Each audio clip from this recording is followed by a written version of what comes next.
Umuntu muri benshi wabaza yakubwira ko hatewe intambwe mu guteza imbere igitsina gore, nyamara usanga ibyitezwe kuri bo bikiri byinshi.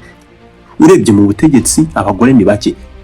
Ibi bituma abagera hejuru muri bo mu nzego zitandukanye basa n'abahagararira abandi, uburyo aho gusanga basa n'abiyerekana ku bandi ko bari bakwiye uwo mwanya koko. Ibi birema igitutu ku bagore n'abakobwa mu buzima bwabo bwa buri munsi. Ibi ntabwo ari ibyerekeye politiki gusa. Mu binyejana byinshi byabanje abagore barakandamijwe cyane kandi kenshi. Nubwo ibi dusa n'ababirenze, ntabwo habura inzitizi. Bisa naho hari imyumvire igihari yerekeye abagore ndetse basa n'abakwiye kurwanya. Uru rutonde tugiye kuganiraho ni urutonde rw'ibintu busanzwe utagakwiye kumva utewe isoni nabyo, nyamara abagore barahangayika cyane iyo babigezemo. Ni abagore ni abakobwa. Ntuzongere gusabira imbabazi ibi bintu niba uri umugore cyangwa se umukobwa. Twagiye. Ikintu cya mbere, kwica gahunda. Ndabasuhuje, nitwa Samuel Mugisha, mbahaye ikaze kuri YouTube channel yanyu Tiremotany Rwanda. Mukomeze mukore subscribe kuri channel yanyu, nibwo muzajya mubona ibiganiro rusange tubagezeho hano. Ibiganiro bikwigisha buri munsi. Birihutirwa. Ku bagore benshi bakunda kwisanga mu mutego umwe, kwiyemeza ibintu byinshi mu byo batazanashobora gukora kubera ko kuvuga ijambo hoya birabagora. Kuba wasubiza inyuma ubusabe bw'umuntu runaka ntacyo bitwaye, gusa benshi muri twe ntabwo tubibasha guhakana. Niba uri umukobwa, umugore, kwica gahunda, ibi si ukwikunda, ahubwo nta kosa riri mu gushyira gahunda zawe imbere y'izindi zose cyangwa se y'ibindi bintu byose. Ibi rero niba bitumye wica gahunda z'undi muntu, ntukumve ko byacitse. Ikindi kintu kibangamira abakobwa kitari ngombwa kandi bitari ngombwa ni amafunguro barya. Tuba mu isi aho huzuye amakuru y'amafunguro meza tubwirwa ko ari meza. Ibi iyo byongeye ibindi bitekerezo bivuga ko biri mu biranga abagore cyangwa se umugore nko kutarya cyane, iki gihe uba wamaze kwinjira mu buzima bw'umuhangayiko, cyane cyane uri umugore cyangwa se umukobwa.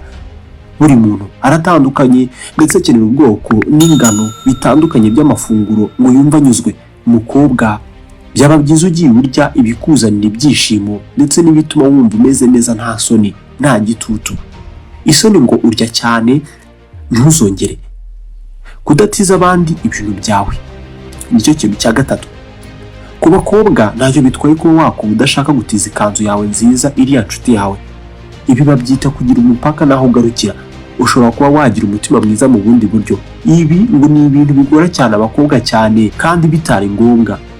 Ntugomba kuzongera kubangamirwa nabyo. Ntugomba gusaba imbabazi kandi kubera ko ukunda ibintu runaka.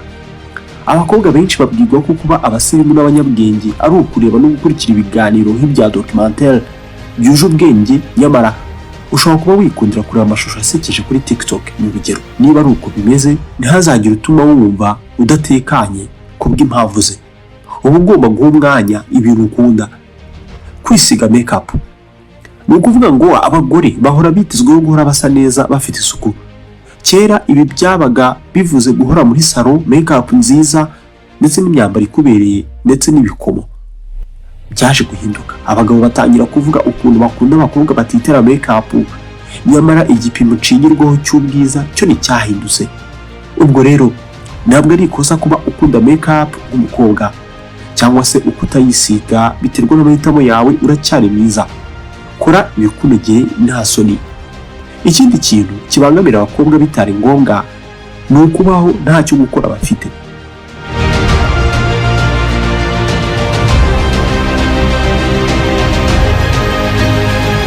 Isi y'uyu munsi isa n'idutegeka. Hari ibyitwa living your life, living your best life. Ni ukuvuga ngo baho ubuzima bwawe bwiza. Hamwe n'imbuga nkoranyambaga nka Instagram zisa n'izitegeka abakobwa ibintu nko kubyuka kare bagakora siporo cyangwa se yoga, ubundi bakajya kuruhukira ahantu hahenze n'ibindi nk'ibyo. Niba utari gukora ibyo, ndagira ngo ntukagendere mu kigare. Ntacyo bitwaye kumara weekend wanyu ukaryama ukaruhuka, wakabya ukareba filme. Ibanga utazi nubwo Instagram n'izi mbuga nkoranyambaga zidashaka kurimenya, nuko benshi mu ubona babayeho ubuzima bw'igitangaza. Nabo nibyo bari gukora ahubwo buri munsi birirwa iwabo mu rugo. Twese dukeneye kubaho, ntabwo ari kenshi tubona akazi ndetse dukunze nuko abe n'akazi kanahura n'indangagaciro zacu mu by'ukuri. Nuko rero nubwo waba utari gukorera amafaranga menshi w'umugore, uri gukora ibikwiye ibikenewe, ntihagire ikigushyiraho igitutu. Niba uri umukobwa, ntugaterwe ipfunwe n'akazi ukora niyo waba uri umukozi wo mu rugo. Ntuzongere gusabira imbabazi no guterwa isoni no kumva utameze neza. Ibyo ntacyo bitwaye muri iyi si. Kenshi tunyura mu bintu aho twumva tutameze neza, tutishimye. Kenshi bidutera n'isoni kugira icyo tubikoraho, nyamara ntabwo ari uko byakagenze. Reka nkwereke, umuntu agusanze ku nzira atangiye kukuganiriza no kugukorakora, nta kibi bitwaye, ariko urumva udatekanye, urumva utabishaka. Nta mugore n'uyu n'umwe wagakwiye kugira ipfunwe ryo guhakanira no kwanga kuvugana n'umuntu atazi cyangwa se atakunze. Uwo uzabyita ubwana bwiza, gusa ntabwo ari uko bikora. Niba uri umukobwa nawe ujya uterwa ubwoba n'uko abandi bantu bari bugufate, ntuzongere. Iyo abantu bagenzi bacu batameze neza, hari nubwo twibaza niba ari twebwe twabateye uwo nabi, cyane cyane ku bagore n'abakobwa. Hari nubwo twumva dukeneye kubafasha kubicamo. Ujya wisanga ari wowe uri gusaba imbabazi, nyamara ari wowe wari wahemukiwe. Twese kuri iyi si ni inshingano zacu kwakira ingaruka ziva mu buryo twitwaramo n'amakosa dukora. Gusabira imbabazi amakosa y'abandi bisa no kwiha inshingano, kwigira beza cyangwa se twigira beza no gutuma badukunda. Ibi bituzana ingaruka byonyine.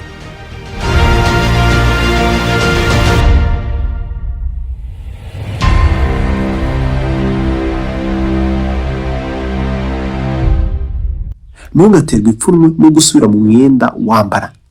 Mbega igitutu cy'ubugoryi cyo kwishyiraho. Nta soni biteye kwambara ikanzu imwe yonyine mu bukwe bubiri bukurikiranye uzataha, cyangwa se kwambara ya shati imwe ndetse n'ipantaro uri mu kazi rimwe buri cyumweru. Abakobwa ibi birabahangayikisha cyane, bisa naho bituruka ku bwoko bw'imyambaro myinshi inasohoka buri munsi. Nyamara niba hari ikintu kiza wakikorera ukazigama byinshi, ni ukudaterwa ipfunwe no gusubira mu mwambaro wawe. Ikindi kintu cyo gukosora ni uguterwa ipfunwe no kuvuga uko wumva. Dutinya kenshi kugaragara nk'abasazi cyangwa se nk'abasabiriza igihe twafatiwe mu marangamutima. Nk'ubu abagore bazwi ko iyo bafashwe n'amarangamutima bakunda guseka cyane, kwisetsa, mu gihe abagabo bo bababara cyane bikagenda bikabarenga.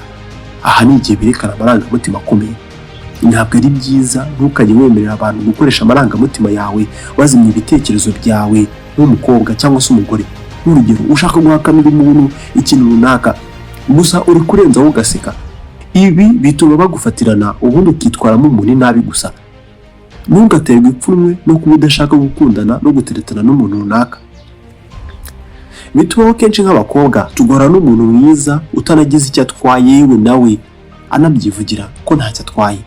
Rimwe na rimwe gusa wareba wowe ugasanga ntabwo wowe nawe mwahuza pe. Ubuzima rero ntabwo buba uko tubushaka buri gihe, ahari ntabwo mukwiranye. Kumukatira rero jya ubikora nta rwikekwe, uko yaba ari umuntu mwiza kose. Ikindi kintu twisanga turi gusabira imbabazi ni ukudasubiza message cyangwa se ubutumwa bwa telefone. Ese bitwaye iki kuba wareka gukoresha telefone yawe by'akanya gato? Nyamara twebwe iyo tubigerageje, ubwo nyine umuhangayiko n'igitutu bitwuzuraho, badusaba ngo gusubiza buri uko batwandikiye. Twese dukenera umwanya ducecetse. N'abakobwa ni byiza kureka gusubiza message z'abantu rero ku gitutu, cyane ko byagaragaye ko utanga ibisubizo byiza iyo witunze ugafata igihe. Bibiri bya nyuma, ntugasabire imbabazi kuba ushaka guhagarika umubano wari ufitanye n'umuntu runaka. Rimwe na rimwe imibanire yacu hagati n'abandi hari ubwo itubihira. Mu gihe uzatangira kumva relationship yawe yabaye umutwaro, uwo mubano rwose ntacyo kimaze. Fata umwanya wawe ubisohokemo niba ari byo ushaka. Mu rukundo ngo burya ibi bikaba ibintu bigorana kubi, uretse ko hari nubwo usanga ugomba kureka inshuti zawe bitewe n'uko zikuganisha mu bintu bitari byiza. Nuko rero muri iki gihe jya ubisohokamo nk'umuntu mukuru, ndetse nicyo kintu kiza uzigera wikorera kandi nta soni biguteye. Hari abakobwa, abagore bumva badashaka kubyara. Ni ingingo igoye, benshi babihitamo gutya kuko isi ubwayo yabahaye aya mahitamo. Igitekerezo nka gushaka umugabo mukagirana umuryango, yego ni igitekerezo cyiza, ni byiza, gusa si bwo buryo bwonyine bwo kubaho. Hari abakobwa babyemera gutyo ibitekerezo nk'ibyo, abo bahitamo ibyo ngibyo rero kudaca iyi nzira rusange, usanga bacirwaho iteka, babita abantu bikunda, cyangwa se ko hari ikintu kitameze neza runaka muri bo. Nyamara buri muntu wese afite uburenganzira bwo guhitamo icyo azongera ku isi. Niba urubyaro rutarimo, ntugaterwe ipfunwe nabyo. Ni abakobwa.